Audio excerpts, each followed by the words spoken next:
예, 날씨는 무덥지만 천국 생활 잘 하고 계시죠? 네. 예. 날씨 무더운 게 뭐 소용이 있습니까? 예, 오늘도 하나님의 말씀으로 은혜 충만히 받는 한 시간 되시기 바랍니다. 오늘은 다니엘 7장, 오늘 다니엘 7장 오늘로서 마칠까 생각을 합니다. 다니엘 7장 9절로부터 있는 말씀을 제가 좀 보겠습니다. 내가 보았는데 왕자가 놓이고 옛적부터 항상 계시니가 자정하셨는데 그 옷은 희기가 눈 같고 그 머리털은 깨끗한 양의 털 같고 그 보좌는 불꽃이요 그 바퀴는 붙는 불이며 불이 강처럼 흘러 그 앞에서 나오며 그에게 수종하는 자는 천천히요 그 앞에 시위하는 자는 만만이며 심판을 베푸는데 책들이 펴놓였더라. 그때에 내가 그 큰 말하는 작은 뿔의 목소리를 인하여 주목하여 보는 사이에 짐승이 죽임을 당하고 그 시체가 상한 바 되어 붙는 불에 던진 바 되었으며 11절까지만 우선 읽도록 하겠습니다. 예, 1절로 8절까지 보면 무슨 계시가 보였습니까? 예, 짐승들. 첫째 짐승에서 넷째 짐승의 계시가 보였고, 그런데 넷째 짐승을 좀 유심히 보고 있는데 그 머리에 뭐가 올라왔어요? 예, 10뿔이 있는데 그 사이에서 작은 뿔이 나와가지고 먼저 있던 뿔 셋을 뿌리까지 뽑고, 그리고 이 작은 뿔에는 사람의 눈과 또 입이 있고 큰 말도 하고, 이런 계시를 지난번까지 우리가 공부를 했습니다. 이 작은 뿔의 정체가 뭐였습니까?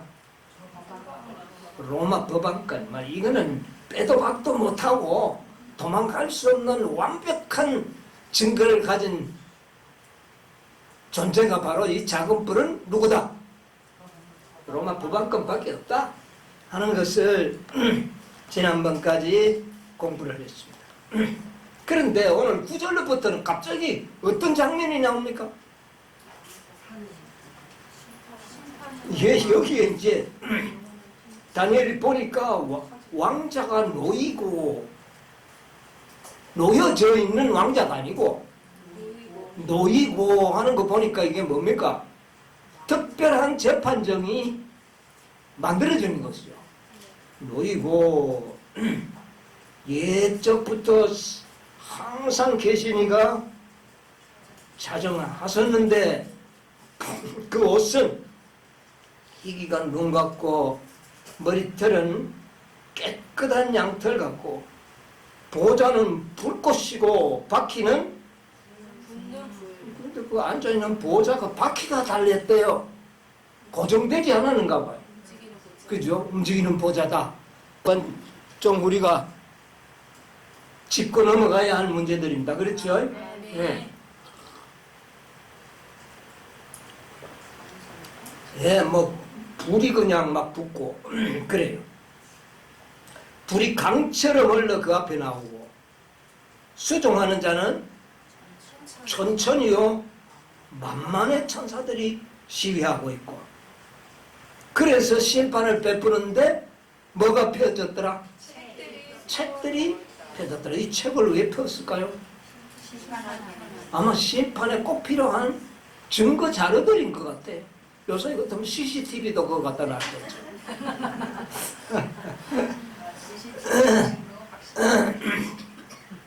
요새 비디오 테이프들이요 요즘 저기 뭡니까 운동 경기 하는데 보니까 뭐 조금만 하니까 뭐 보여줍니까? 비디오 판독하죠. 그거 보니까 막 이거는 뭐 누가 뭐 할 말이 없어요.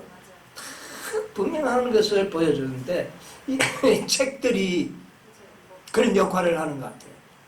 증거자료로 읽더라. 심판을 베푼다. 작은 뿔이 나오고 난 다음부터 이 심판의 계시가 보여집니다. 심판은 왜 필요하죠? 예? 심판이 왜 필요합니까? 우리 하나님은 권세와 능력이 아주 많으신 하나님이시잖아요. 옛날에 능력 있는 왕들은 심판이 뭐 필요합니까? 왕들. 그거 말하면 끝나버리는 거예요. 예.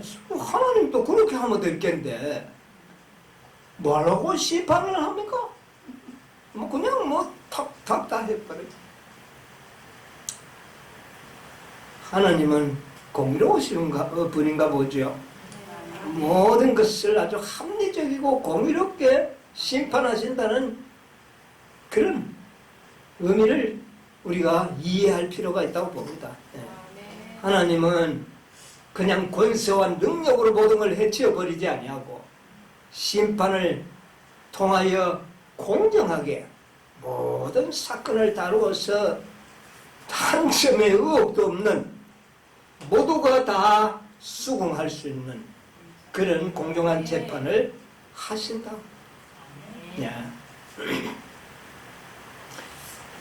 여러분, 심판은 언제 필요합니까? 심판이 왜 필요하죠?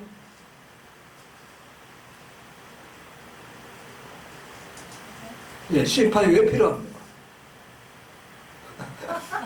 그렇게 막 항의가 들어왔어요. 예, 항의가 들어왔다는 말은 뭐 분쟁이 있었다는 말이겠죠? 예, 이 심판이라는 건 뭐 분쟁이 일어나면 뭐가 필요합니까? 이 심판이 필요해요. 그렇습니까? 예. 싸움이 일어났다. 거기 뭐가 필요합니까? 이 심판 필요해요. 뭐 힘 있는 자가 그냥 눌리는 거 아니에요. 하나님께서는 능력과 권세가 아주 충만하기 때문에 어떤 이 지상에 힘 있는 자가 눌려가지고 그거 용납하지 않는다는 겁니다. 그거 다 뭐 하겠다? 다시 심판하겠다. 그래서 싸움이 일어났다. 그 다음에 범죄가 발생했을 때 뭐가 필요합니까? 이것도 심판이 필요해요. 네, 그렇죠. 예, 범죄가 일어났어. 또 무슨 시합이 일어나면 그것도 뭐가 필요합니까? 심판이 필요해요. 운동 경기도 정정당당하게 싸우자 그러잖아요. 싸우는 데는 뭐가 필요합니까? 심판이 있어. 오늘날 이 세상에는 선하게 싸움이 일어나고 있잖아요. 그럼 뭐가 필요합니까? 심판이 반드시 필요합니다. 뭐 심판이 왜 필요하냐고 그러는데 심판은 반드시 필요하다는 걸 여러분 이해하시면 좋겠습니다. 여러분 요새는 이혼하는데도 심판이 있어야 돼. 그렇죠. 이혼 지 마음대로 하는 거 아닙니다. 심판을 거쳐서 그 판결이 나옵니다. 여러분 부부싸움 좀 해봤죠? 부부싸움에도 뭐가 필요합니까? 막 심판 없이 막 적당히 막 이런 무마하고 넘어갔지만 그거 다시 다 그것도 심판이 필요합니다. 그래서 이 세상에는 참 억울한 일이 많고 고통당하는 일이 많고 여러 가지 정말 일들이 많은데 이런 것들은 다 무엇을 요구하고 있습니까? 공정한 심판이 있어야 된다는 겁니다. 그래서 이 다니엘 7장에는 심판이 나타납니다. 예, 심판이 있다는 것을 전도서 12장에 뭐라 그랬어요? 젊은 아들 보고 하는 말이 너 눈에 즐기는 대로 다 해라. 그러나 뭐가 있음을 기억하라. 예, 심판이 있는 걸 너희 기억하라 그 말입니다. 그래서 이 세상에 일어났던 모든 일들이 심판 없이 그냥 묵살 되고 넘어가는 일은 없다. 야. 우리 재림교회에 다른 교회와 아주 특색 있는 한 교리가 있는데 무슨 교리가 하나 있죠? 조사 심판. 많은 교회와 어떤 사람들은요, 조사 심판이 왜 필요한가? 이거는 잘못된 거다. 이렇게 생각을 합니다. 여러분, 심판하는데 조사도 안 하고 심판한다면 심판할 필요가 뭐가 있습니까? 그래요, 안 그래요? 심판에는 조사가 필수 조건이죠. 그런데 어떻게 사람들이 그렇게 무지합니까? 조사 심판이 없다. 그러면 심판도 없지요. 뭐를 가지고 심판합니까? 하나님 마음대로 다 해버리고 치워버리지. 심판이 있다는 것은 반드시 뭐가 선결된다. 심판이 있기 전에 조사가 있다. 조사도 심판입니다, 여러분. 조사도 심판입니다. 이 땅에 심판할 일들 참 많아요. 최초에 이 땅에 심판이 필요한 사건이 일어났는데 어떤 일이 일어났습니까? 뭐 노아 홍수도 그럴 수 있겠죠. 근데 도적질이 일어났잖아요. 도적질. 누가 도적질 했어요? 하와가 먹지 말아야 할 물건을 마음대로 따먹었잖아요. 그게 뭐예요? 또 범죄에는 뭐가 필요하다? 심판이 있다. 네. 왜 따먹었는지도 조사하고 다 조사할 겁니다. 왜 따먹는지 물어보니까 그때 뭐라 그랬어요? 아담은 마누라 보고 여자가 먹으라 그래서 내가 먹었다. 사랑해서 같이 죽자 해놓고는 조금 전에 그랬어요. 아담은 그 먹으면 죽을 줄 알았잖아요. 그러나 나는 저 여인이 없이 내 혼자는 못 산다. 난 같이 죽을 거다. 그는 꼭 먹고 난 다음에는 딴소리야. 다 조사받아야 할 일이. 조사 심판이 필요한 겁니다. 네. 하와도 뭐라 그랬어요? 뱀이 먹으라. 전부 하나님 만드신 여자. 하나님이 만드신 뱀. 누구한테 진짜 잘못이 있는지 조사가 필요하겠죠? 네, 조사가 필요할 것 같아요. 그래서 이런 모든 일들이 심판을 통해서 모든 것은 다 적절하게 나타나고 분명하게 밝혀진 이후에 형벌도 주어질 것이고 상도 주어질 것입니다. 그런데 그것을 다니엘 7장에 비로소 그 계시를 하나님께서는 다니엘을 통하여 보여주는 겁니다. 이제 작은 뿔은, 이 작은 뿔은 세상 끝날까지 가는 세력이에요. 마지막 때거든. 그래서 하나님께서는 그것을 보여주는 겁니다. 자, 계시록 12장 7절로 9절에 보면 이런 사건이 또 있습니다. 한번 찾아볼래요? 12장 7절로 9절. 하늘에 전쟁이 있으니 위가 그의 사자들이 용으로 더불어 싸울세 용과 그의 사자들도 싸우나 이기지 못하여 다시 하늘에서 저희의 있을 곳을 얻지 못한지라. 예, 여기 보니까 하늘에 뭐가 있었다 그랬어요? 전쟁도 누군가는 잘못이 있을 겁니다. 그렇죠? 누가 잘못했는지 뭐가 필요합니까? 심판이 정상적인 심판이, 정당한 심판이 요구된다. 그 결과로 용이 이 땅으로 내어 쫓기고 그 용을 갖다가 뱀이라고도 하고 마귀라고도 하고 사단이라고 하고 온 천하를 깨는 자, 잘못은 용이 잘못한 것 같아. 그러나 이것도 분명히 잘못된 거 확실하지만 그것도 뭐를 거쳐야 된다. 현장범으로 접하여도 뭐는 한다. 모든 조사와 함께 판결이 있은 후에 형별을 하잖아. 이 땅에도 그렇게 하는데 하늘의 재판이 그렇게 주먹구구식으로 넘어가지 않는다는 겁니다. 이것을 분명히 우리가 알 수 있어요. 그리고 또 전쟁이 예고되기도 합니다. 창세기 3장 15절 보세요. 싸움이 예고되고 있어요. 내가 너 여자와 원수가 되게 하고 너의 후손도 여자의 후손과 원수가 되게 하리니 여자의 후손은 내 머리를 상하게 할 것이요 너는 그의 발꿈치를 상하게 할 것이니라. 예, 여기 보니까 여자의 후손과 누가요? 이 마귀의 후손도 서로 뭐 할 것이다? 싸울 것이다. 예. 근데 여자의 후손은 사단의 머리를 부술 것이고, 그 다음에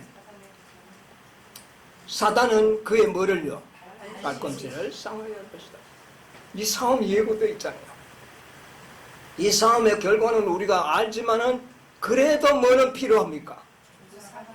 조사와 함께 심판을 거치고 벌이 주어지고 상이 주어진다 그 말입니다. 심판 없이 즉결로 되는 것은 아무것도 없습니다. 그러니까 이 세상에 수많은 사사건건 이런 것들이 다 뭐를 거친다? 심판을 거친다. 심판 없이 그냥 되는 건 없습니다. 여러분 이것을 분명히 알아야 됩니다. 여러분이 하는 모든 말과 행동과 시시비비가 다 뭐를 거칠 것이다? 심판을 거친다. 그러니까 뭐 오늘 이제 아마 거짓말 때 이제 저녁 합법이 괜찮다. 천만입니다. 그거 다 어디에 올라올 이야기예요. 심판대에 다 올라올 거면 책들에 딱 기록이 되어 있다고 말이다. 여러분 이걸 우리가 인간들이 알까요? 우리 검역장님 몰랐죠? 몰랐죠? 알 수가 있습니까? 모르죠. 그런데 예수 믿는 사람들이 그거 모르는 거예요. 그저 뭐 성경에 기록되어 있어도 그런가 보다 하지. 그렇게 심판을 통해서 형벌과 상이 결정이 된다는 걸 반드시 심판이 있다는 겁니다. 선악간에. 네. 그래서 하나님은 공의로우신 하나님이에요. 하나님은 조금도 어두움이 없는 분이에요. 네. 그냥 넘어가지 않는다는 겁니다. 그리고 최후의 싸움이 또 예고되어 있어요. 요한계시록 12장 17절. 용이 여자에게 분노하여 돌아가서 그 여자의 남은 자손 곧 하나님의 계명을 지키며 예수의 증거를 가진 자들로 더불어 싸우려고 바다 모래 위에 섰더라. 이게 이 지상에서 일어날 마지막 싸움이에요. 누구와 누구? 용과 여자의 남은 자손. 이 싸움을 통하여 승패가 결정될 것이다. 승패가. 이 승패에 따르는 심판도 분명히 따를 것입니다. 전쟁이 일어났다. 전범자는 어떻게 해야 합니까? 심판을 받고 이 지상에서도 전범자들은 거의 다 사형 아니면 무기징역. 이 세상에도 그렇습니다. 이 마지막 싸움에도 싸움을 일으킨 장본연이 잡혀 나올까요? 안 나올까요? 나오는 겁니다. 자, 그래서 이 세상에 모든 투쟁과 전쟁과 분쟁 속에는 개인적이든 국가적이든 어떤 경우에라도 모두는 다 뭐를 거친다?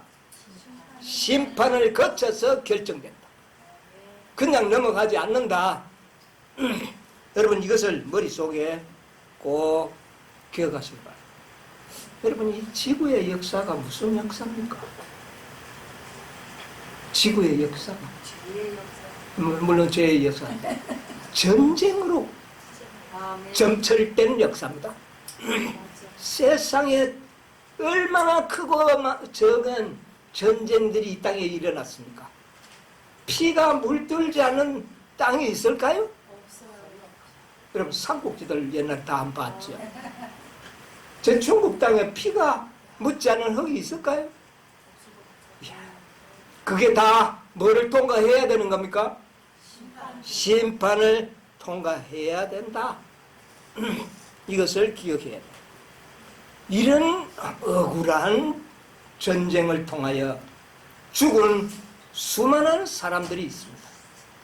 그들이 심판도 없이 그냥 끝날까요? 그게 아니라는 겁니다. 지난 안식일에 제가 작은 뿔에 인하여 이단이라는 제목으로 종교 재판을 거쳐서 죽은 자들이 얼마 된다? 몇 명? 5천에서 5천은 정확하게 역사가들이 이구동성으로 이야기하고 한 7천만 명까지도 이야기합니다. 그런 사람들이 심판을 거쳐야 되지 않겠어요? 왜요? 억울하게 죽었잖아요. 누구에 의하여? 작은 뿔. 그래서 이 작은 뿔의 행패가 딱 소개되고 난 다음에 뭐가 나옵니까? 심판의 계시가 나오는 겁니다. 심판이 있다는 것. 예. 여러분, 우리 계시록 6장에 있는 말씀을 한번 볼까요? 계시록 6장 9절로 10절. 다섯째 인을 떼실 때 내가 보니 하나님의 말씀과 저희의 가진 증거를 인하여 죽임을 당한 영혼들이 제단 아래에 있어 큰 소리로 불러 가로되 거룩하고 참되신 대주제여 땅에 거하는 자들을 심판하여 우리 피를 신원하여 주지 아니하시기를 어느 때까지 하시려 나이까 하니. 예, 여기 보니까 제단 아래 죽어있는 영혼들, 예? 뭐라고 호소하고 있죠? 우리 억울하게 죽은 우리의 피를 신원하여 주지 않기를 언제까지 이렇게 오래 가겠습니까? 탄원한다고 그랬죠. 이들이 누굽니까? 이들이 다 작은 뿔에 의하여 죽임을 당한 사람들이에요. 예수를 믿는다는 이유로 예수의 믿음을 증거한 그 제목을 이하여 죽임을 당했던 억울한 영혼들, 반드시 심판을 통하여 이들의 신원을 하나님께서는 풀어주신다.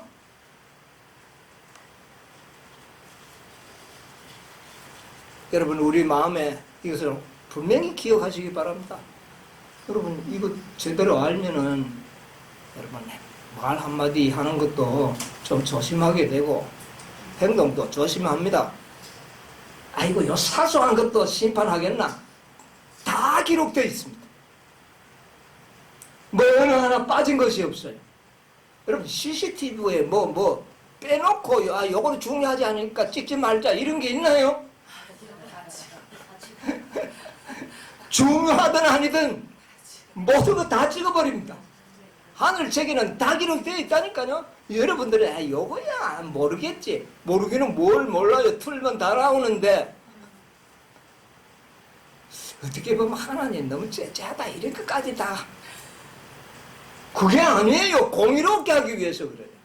공정하고 의롭게 판단하기 위해서 그게 필요하다는 겁니다. 이거 알면은 말도 함부로 잘 못하고 거룩하게 될 거예요. 예. 자, 이 재판정의 모습을 다니엘은 계시 가운데 보았는데 7장 9절에 내가 보았는데 왕자가 놓이고 옛적부터 항상 예, 우리가 읽었죠. 왕자가 놓이고 옛적부터 항상 살아 계신 이가 자정하셨는데 이분 누굴까요? 막 보나마나 아버지 하나님이죠. 아버지 하나님. 예, 아버지 하나님. 자정하셨는데 그 옷은 어떻다고요? 희기가 너무 예, 그 희기가 아주 눈처럼 희더라 그랬어요. 자, 그리고 머리털은요? 양의 털 같고 예, 양털 같고 아주 흰 머리카락이 나옵니다. 이것은 무엇을 상징할까요? 그의 옷이 희고 그의 머리털은 희다는 것은 뭘 실제적으로 그럴 수도 있겠지만 분명히 여기에 증거하고 있는 걸 보면 의미가 있다는 겁니다. 흰 색깔이 뭘까요? 지혜를 상징. 네?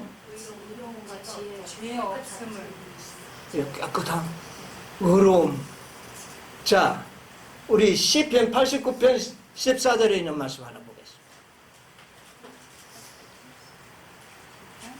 시편 89편 14절.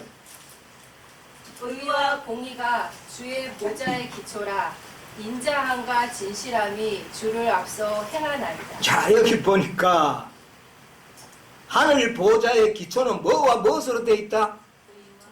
의와 공의라 그랬어요. 사실은 그런데 의라 하는 말도 공의롭다는 뜻이에요. 그런데 의는 의와 공의, 그러니까 하늘의 모든 임금들은 다 품성이 의롭다는 겁니다. 하늘의 왕들은 다 의로워요. 왕자가 베풀었는데 그랬잖아요. 그 왕은 품성이 의롭다는 겁니다. 의롭다는 말은 공의롭다는 말이에요. 공의롭지 않으면 의롭지 않죠. 나무 자식하고 싸우는데 내 자식 편 들어주면 그 공의로운 겁니까? 그러면 의로워요. 그거 참 힘들죠. 가능하면 우리 자식이 좀 잘하도록 이렇게 보아지고 말해지는 겁니다. 그런데 하나님은 그렇지 않다는 거예요. 항상 의로워요. 자, 그 다음에 공의. 이 공의라는 것은 심판을 말합니다. 하나님의 심판은 뭐하다? 공의롭다. 치우치지 않는다는 거. 확실한 거예요. 이게 보호자의 뭐다? 기초다. 이게 흔들려 버리면 우리 하나님 믿을 필요 없어요. 언제나 의로우신 분이고 언제나 공정하신 분이다. 그분이 왕자에 앉아 있다는 거예요. 심판석에 앉아 있다 그 말입니다. 그러면 믿을 수 있다. 그것을 우리에게 말하는 겁니다. 그런데 바퀴는 어떻습니까? 보호자의 바퀴는 불꽃이요. 그 바퀴는 붙는 불이며 이 불이라는 거예요. 불은 어떻습니까? 뭐 어떤 거 태워버립니다. 하여튼 뭐 이거 더럽고 막 깨끗하지 못한 것들은 다 어떻게 해버려? 다 태워버려. 그러니까 불의를 결코 존재하지 않도록 하는 그런 심판을 베풀 것이다. 이 심판을 거치고 나면은 불이라는 것은 존재하지 않을 것이다. 불심판이에요. 불심판. 그리고 그 보호자의 바퀴는 붙는 본이다. 바퀴가 달렸다. 아까 제가 좀 힌트를 드렸는데 움직인다는 거. 예, 움직이는 보호자. 고정된 보호자가 아니다. 우리가 좀 기억하시면 좋겠습니다. 그리고 수종되는 자가 천천만만. 이거는 숫자의 가장 충만한 표현입니다. 천천만만, 뭐 천천해가고 또 곱하기 해가지고 몇 명이다 이렇게 계산하면 안 되고 충만한 수다. 부족함이 없는 충만한 그런 천사들이 증인으로 재판정에 불려와 있다. 증인. 여러분 재판정 하면 증인들이 오죠. 재판 받아본 적이 있습니까? 잘 모르겠어요. 저도 아무도 안 받아봐가지고. 요새 보니까 뭐 증인, 뭐 선서하수욕 하는 거 보니 증인이 불려 나오는 게 확실해요. 천사들이 증인들. 여러분, 모두에게는 몇 명의 천사가 동행한다고요? 2명. 2명이 배당되어 있는데, 예. 하나가 내 곁에 있고 하나가 문제가 생기면 보고하러 하늘에 올라갈 때 또 다른 천사가 나를 보고하고, 그래서 2 천사가 나를 모든 생애를 다 아는 뭐가 될까요? 증인이 돼요. 그러니까 수요가 많아야 되겠죠. 천천만만의 그런 증인들이 있는데, 그 다음에 뭐가 펴졌더라? 예, 책들이 펴져 있더라. 심판을 하는데 그냥 하나님의 주먹구구식으로 하는 그런 심판이 아니고 증인들과 정확한 증거여야 하는 심판이다. 책이 펴졌더라. CCTV가 분명히 있을 겁니다. 이게 인간의 머리에서 나왔다는 건 하나님 머리에 다 있거든요. 그래서 이제 심판을 베푸는데 첫 번째 심판의 대상이 누군가?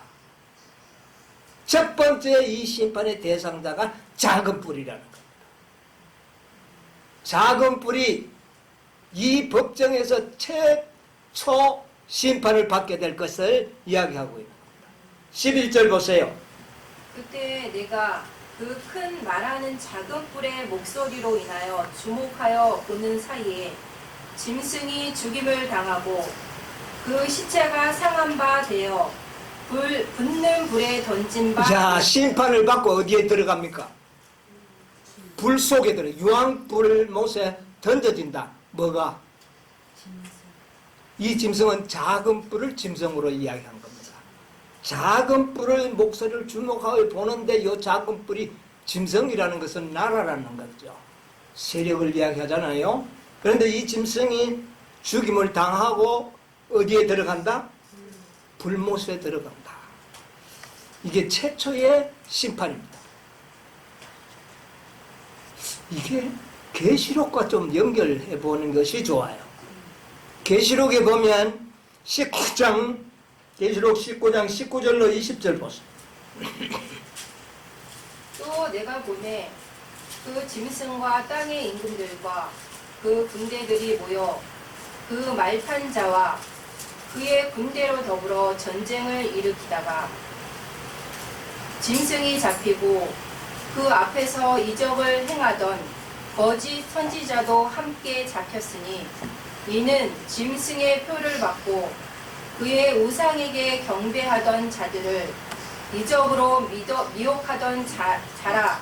이 둘이 산채로 유황불 붙는 못에 던지고. 여기에 보니까 불못에 던지는 여기 세력이 나오죠.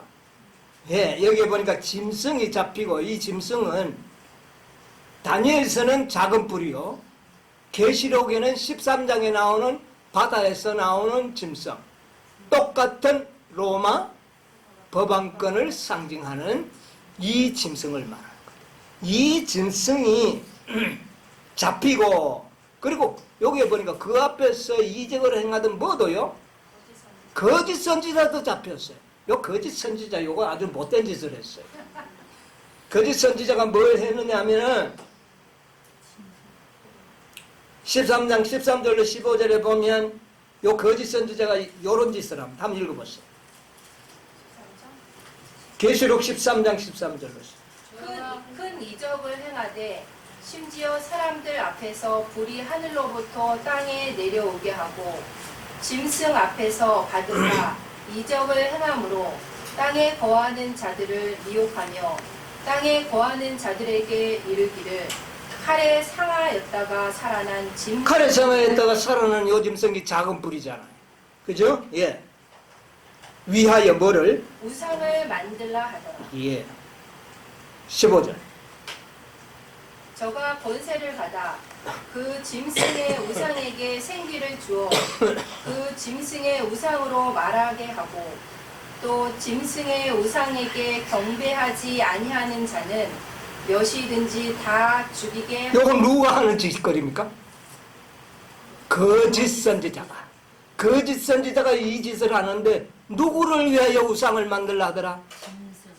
어떤 짐승? 죽었다가 살아난 짐승, 작은 뿔, 법안권. 그러니까 법안권과 거짓 선지자를 한꺼번에 묶어서 어디에 집어넣었다? 불못에 넣더라. 그러니까 다니엘 7장과 같아요, 틀려요? 똑같은 말입니다. 다니엘 7장 11절과 계시록 19장 19절로 20절에 나오는 이 모든 내용은 같은 내용을 이렇게 계시로 표현한 겁니다. 작은 뿔을 위해서 그렇게 한 거예요. 그리고 다니엘 7장. 자, 그러면 이제 작은 뿔은 어디에 들어갑니까? 불못에 들어갔죠. 그리고 그 남은 짐은 12절, 7장 12절 한번 보세요. 그 남은 모든 짐승은 그 권세를 빼앗겼으나 그 생명은 보존되어 정한 시리가 이르기를 기다리게 되었다. 이 땅에는 모든 짐승, 그 모든 나라를 이야기합니다. 이 나라들은 심판은 받기는 받았는데 형벌은 아직 안 받는 겁니다. 언제? 정한 때. 정한 때에 형벌 심판을 받게 될 것이다. 그때까지 기다리도록 했다. 그러니까 불못에 들어간 자는 누구밖에? 작은 뿔과 거짓 선지자. 요들만 불심판에 들어가는 겁니다. 아직 불심판에 들어간 자들은 없어요.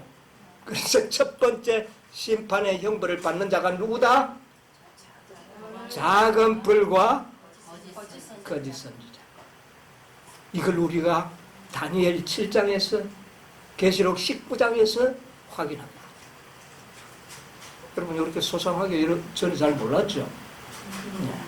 연구 안 했기 때문에 모를 겁니다.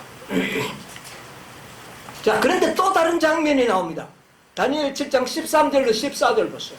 내가 또 밤 이상 중에 보았는데 인자 같은 이가 하늘 구름을 타고 와서 옛적부터 항상 계신 자에게 나아와 그 앞에 인도되매 그에게 권세와 영광과 나라를 주고 모든 백성과 나라들과 각 방언하는 자로 그를 섬기게 하였으니 그 권세는 영원한 권세라 옮기지 아니할 것이요 그 나라는 패하지 아니할 것이니라. 예, 여기 보니까 또 다른 장면이 나오는데 이 재판정에 누가 나타납니까? 인자 같은 이가 뭐를 타고? 구름을 타고 와서 옛적부터 항상 계신 자 앞에 인도된다 그랬어. 이건 무슨 사건일까요? 예. 이 심판정에 갑자기 이 인자 같은 이는 막 솔직한 이야기로 누굽니까? 예수님이죠. 예수님은 항상 인자로 표현했어요. 그런데 누구 앞에 나왔다? 아버지 하나님, 심판을 베푸는 아버지 앞에 나타나는 겁니다. 그런데 그에게 뭐를 줍니까? 권세와 영광과 모든 나라와 백성들을 다 주어서 그를 섬기게 하고, 그런데 그가 받은 권세는 영원한 권세. 그 법정에 나와서 이 인자 같은 이가 이런 권세를, 아버지가 가지고 있던 권세를 다 누가 받습니까? 인자 같은 예수님이 다 받는 겁니다. 이런 계시가 보여줍니다. 그런데 구름을 타고 와서 그랬어요. 구름을 타고 왔대요. 누구 앞에? 아버지 앞에. 자, 이것도 한번 연구해 봐야 되지 않겠습니까? 아까 보좌는 불꽃이고 바퀴는 붙는 불이고, 그래서 이 보좌가 움직인다 그랬잖아요. 네. 이 보좌가 좀 움직일 것 같아요. 이때 움직이는 겁니다. 움직이는 장면을 엘렌 G 화이트 계시로 봤어요. 자, 초기문집 55쪽 보세요. 초기문집 55쪽. 나는 아버지께서 보좌로부터 일어나 불병거를 타시고 휘장 안에 있는 지성소로 들어가 자정하시는 것을 보았다. 이것은 어디의 말씀이냐면은 다니엘 7장 9절에 보면은 항상 왕자가 어떻게 했어요? 보좌가 놓이고 그랬잖아. 그 다음에 항상 살아 계시니가 자정하셨다 그랬잖아요.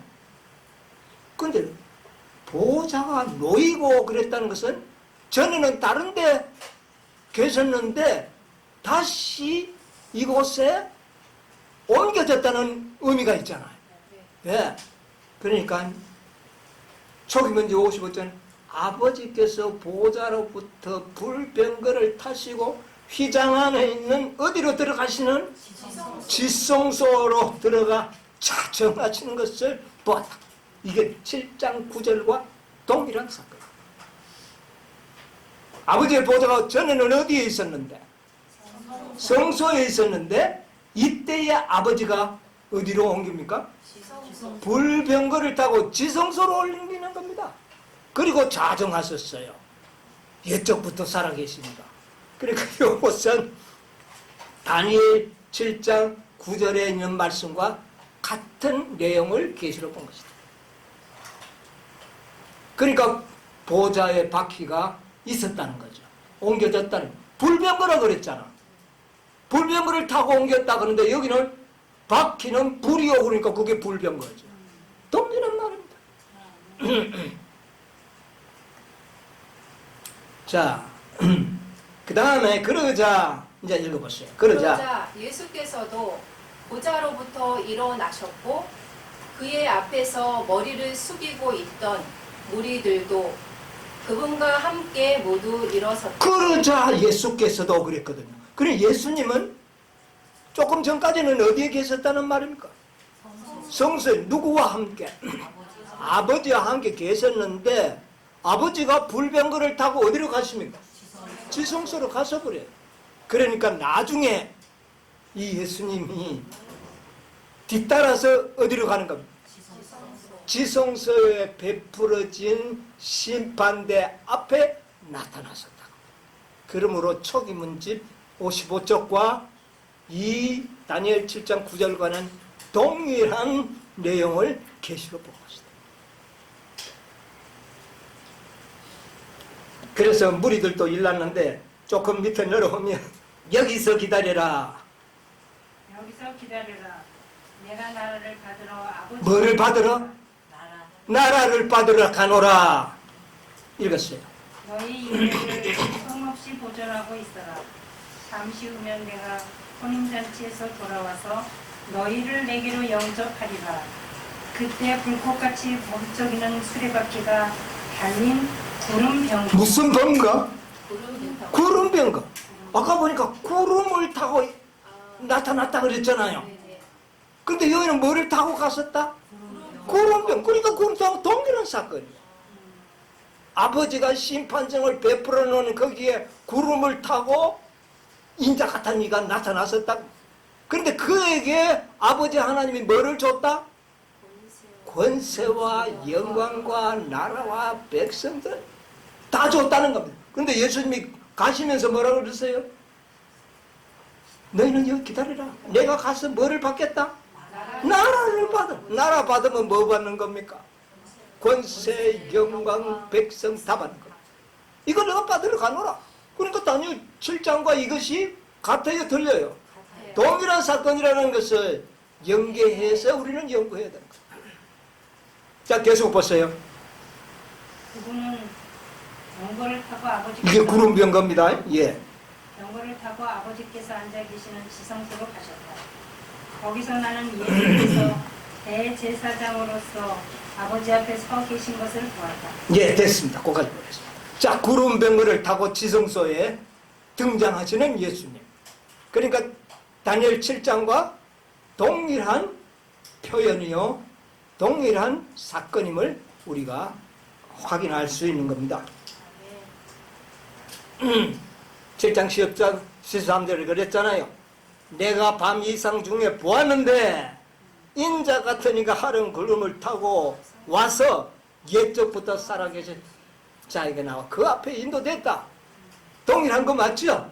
예, 이렇게 우리는 말씀을 연구할 때에 그러니까 이 엘렌 G 화이트의 말을 이렇게 연결해 보니까 이게 얼마나 그냥 쓴 게 아니라는 겁니다, 이게. 네. 예. 화이트본이 다니엘서 연구하면서 이렇게 맞춰서 했을까요? 아니에요. 계시를 통하여 감동을 입고 썼는데 보니까 그 말씀과 동일한. 놀라운 겁니다. 대제사장으로 아버지 앞에 썩어 있은 것을 대제사장의 직분이 말하는 거예요. 중보. 세상 법정으로 이야기하면 변호사가 되겠죠. 예, 변호사, 중보자. 우리를 위하여 변호해 주시는 분. 그런 분으로서 계신다. 여러분,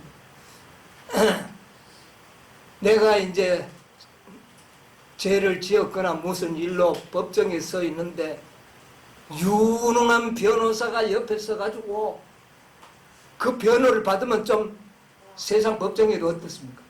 좀 안심이 좀 되죠. 누가 지금 법정에 나타났다고? 예수 그리스도가 나타났어. 누구를 위하여 중보한다고요? 대쟁투에 있는 말씀 하나 보겠습니다.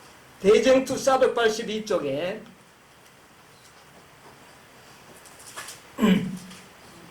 482쪽 대쟁투 예수께서는 중보자로서 그들을 위하여 예수께서는 중보자로서 그들을 위해 하고자 하나님 앞에 나타나실 것이다. 만일 누가 죄를 범하면 아버지 앞에서 우리에게 대언자가 있으니 곧 의로우신 예수 그리스도. 이게 보니까 네. 만일 누가 죄를 범하면 여러분 죄 안 범했습니까? 보냈어요. 뭐 한 가지가 아닐 겁니다. 아마 책들을 펼치면 책이 빼곡하게 여러분의 죄들이 기록되어 있어요. 그 기록만으로 보면은 희망이 있어요, 없어요? 우리는 희망이 없는 존재들. 그런데 누가 있으니? 대언자가 있으니 곧 의로우신 예수 그리스도라. 히브리 9장 24절 보세요. 히브리서 9장 24절. 그리스도께서는 참 것의 그림자인 손으로 만든 성소에 들어가지 아니하시고 오직 참 하늘에 들어가사 이제 우리를 위하여 하나님 앞에 이거 바로 다니엘 7장에 있는 말씀과 동일한 말씀. 하나님 앞에 뭐 하시고? 나타나시고. 무엇 하려고? 정하시려고. 예. 예. 자, 7장 25절. 히브리서 7장 25절. 자기를 힘입어 하나님께 나아가는 자들을 온전히 구원하실 수 있으니 이는 그가 항상 살아서 저희를 위해. 예, 누구를 위하여 대언한다고요? 예수님 자기를 힘입어 아버지 앞에 법정에 불려나간 사람들. 예. 예수님을 믿고 아버지 앞에 불려나간 사람. 그들을 위하여 뭐 하신다? 중보하시고 여기에 보니까 어떻게 해요? 온전히 구원하실 수 있으니 그는 항상 살아서 저를 위하여 간구하시다. 누구의 중보를 받기만 한다면? 예수님의 중보를 받기만 한다면 기록책에 죄가 가득히 차 있어도 어떻게 돼요? 다 용서받고 구원 얻을 수 있을 것이다. 아멘. 이렇게 우리 예수님은 유능한 대언자이십니다. 예수님의 중보는 대단한 중보입니다. 이것을 여러분 기억하셔야 됩니다. 자, 수많은 책들이 보였더라. CCTV도 있더라. 그 말은 모든 거 다 기록되어 있습니다. 여러분 생애가. 그 조사한 기록이죠. 천사들이 다 조사해가지고 다 갖다 놔는 거. 그 재판정에서 책이 열리는 겁니다. 자, 대쟁투 482쪽 3쪽 가운데 보면 심판 때에 기록한 책들을 펼치면 예수님을 믿은 모든 사람들의 생애가 하나님 앞에 나타난다. 우리의 대언자 되신 그리스도께서는 이 세상에 처음 생존한 사람들로부터 시작하여 지금 살아있는 사람들에 이르기까지 각 시대의 모든 사람들의 사건을 제시하신다. 각 사람의 이름이 불리워지고 모든 사건이 세밀히 검토된다. 각 사람의 이름이 불려지고 모든 사건이 어떻게 해요? 세밀하게 검토된다. 얼렁뚱땅 넘어가지 않는다. 어느 날 심판정에 검미호 호명되면 책을 딱 펼치는데 우리 금명자는 참 반듯하게 살아가지고 우리보다는 죄를 적게 지었을 것 같은데 그래도 책에 빼곡하게 아마 써져 있을 것 같아. 그거 다 심판정에 드러납니다. 자, 좀 읽어볼까요? 세밀히 검토된다. 그 결과로 어떤 일이 일어납니까? 어떤 이들은 간합되고 어떤 이름들은 어떤 이름들은 간합되고 어떤 이름들은 거절된다. 네. 누구든지 회개하지 않고 용서받지 못한 채 기록책에 죄를 남겨두고 있으면 그들의 이름은 생명책에서 지워지고 그들의 선행의 기록도 하나님의 기념책에서 지워질 것이다. 자, 이 책들의 종류도 여러 가지가 있는 것 같아요. 우리의 선행을 기록한 것, 내가 예수를 믿었으니까 침례 받을 때 우리의 이름들이 다 어디에 기록될까요? 생명책에. 네. 우리의 선행은 기념책에, 죄들은 기록책에. 그래서 가장 먼저 조사하는 게 죄책입니다. 기록책이에요. 기록책을 다 조사를 이제 남기는데 제목이 있고 그 밑에는 빨간 것으로 용서됨. 용서됨. 그럼 넘어갑니다. 넘어가다가 어쩌다가 어느 한 곳에 용서받았던 기록이 없으면 어떻게 될까요? 그러면 끝나는 거예요. 네. 그러면 끝나고 기념책에 우리의 선행들 그거 다 소용없어 지워버려요. 그리고 최종적으로 생명책에서 내 이름을 지워버려요. 이게 하늘 법정에서 일어날 일들이에요.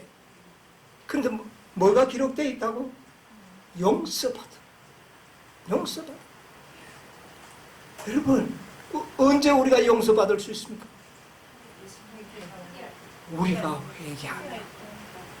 회개하면 죄를 얼마나 많이 지었느냐, 딱 한 번 지었느냐가 중요하지 않습니다.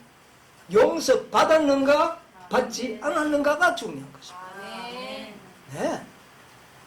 많은 죄를 지었다 할지라도 용서받았다는 기록만 남겨져 있다면 그거는 다 용서되고 글자 그대로 도말되어버려요. 나중에 죄책을 도말해요. 기록을 완전히 죄 지었다는 기록 자체를 없애버려요. 그걸 갖다 도말이라고. 자, 대쟁투 483쪽. 그러나 진심으로 죄를 회개하고 믿음으로 그리스도의 피를 그들의 속죄 제물로 주장한 사람들에게는 하늘의 책에 기록된 그들의 이름 아래 용서받았다는 말이 기록된다. 계속. 그들이 그리스도의 의에 참여하는 자가 되고 그들의 품성이 하나님의 율법과 조화된다는 것이 나타날 때 그들의 죄는 도말되고 그들 자신이 영원한 생명을 받기에 합당한 사람들이 될 것이다. 주님께서는 선지자 이사야를 통하여 나 곧 나는 나를 위하여 내 허물을 도말하는 자니 내 죄를 기억지 아니하리라고 네, 그까지 보였습니다. 자, 용서받았다는 말이 기록만 되면 그런 자들에게는 그리스도의 의에 참여하도록 하시고, 용서받은 자에게는 뭐에 참여한다고요? 그리스도의 의에 참여하게 되고, 또 그들의 품성이 하나님의 율법과 조화를 이루게 되고, 그렇게 될 때 그 죄는 도말되고 영원한 생명을 받기에 합당한 사람이 될 것이다. 도말되어 버리면 전혀 기억할 자가 아무도 없습니다. 기록이 있어야죠. 전혀 죄를 짓지 않았던 것처럼 의롭다함을 받게 될 겁니다. 그래서 우리를 구원하시는 겁니다. 누구의 중보만 받으면? 그리스도의 중보를 받을 때 이런 일이 가능하다. 예, 가능하다. 자, 대정서 484쪽에 읽어보겠습니다. 예수님께서는 그들의 죄에 대하여 변명하지 않으시고 예수님 죄 변명한다고요? 이 자매 이 형편이 이래 내가 죄 지었습니다. 이런 말은 예수님 한마디도 안 합니다. 예, 뭐 형편이 어렵고 뭐 상황이 이래가 죄 지었, 그거는 하늘 법정에는 통하지 않습니다. 그러므로 예수님께서는 그렇게 변명하지 않습니다. 계속 보세요. 그러나 그들의 회개와 믿음을 보여 뭐를 보여준다고요? 이 영혼이 회개했습니다. 이 영혼이 나를 믿었습니다. 예, 이걸 중보하는 겁니다. 그러므로 이 죄를 내가 용서했습니다. 놀라운 중보입니다. 내가 용서했습니다. 예, 그 다음에 보세요. 그들이 용서받은 것을 주장하시다.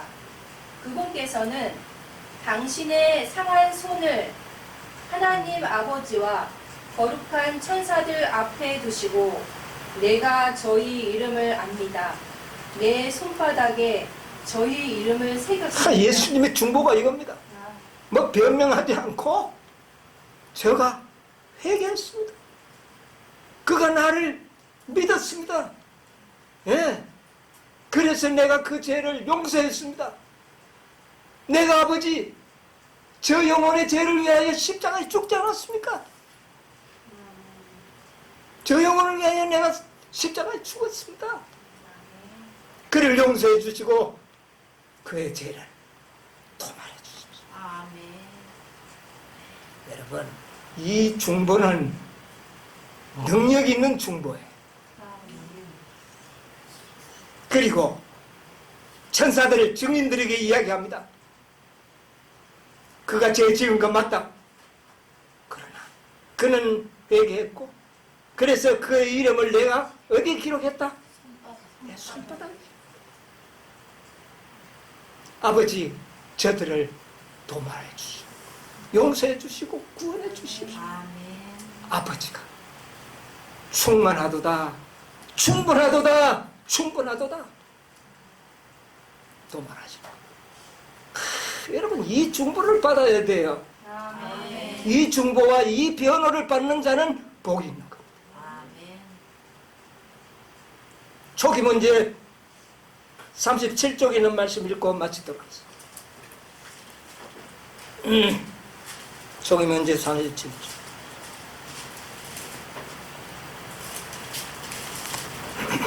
나는 내 천사가 해야 할 일을 받아가지고 지상으로 가는 것을 보았으며 예수께서는 제사장의 옷을 입으시고 동정어린 눈으로 남은 무리를 지켜보시면서 두 손을 치켜 들고 가진 연민이 섞인 음성으로 나의 피 아버지, 나의 피, 나의 피, 나의 피 하고 부르짖을 것을 보았습니다. 이것을 엘렌 G. 화이트는 계시로 보았습니다. 남은 무리들이 죄를 적게 지은 게 아닙니다. 예, 그들의 죄는 빼곡하게 기록되어 있습니다. 그러나 예수님은 그 죄를 변명하지 않습니다.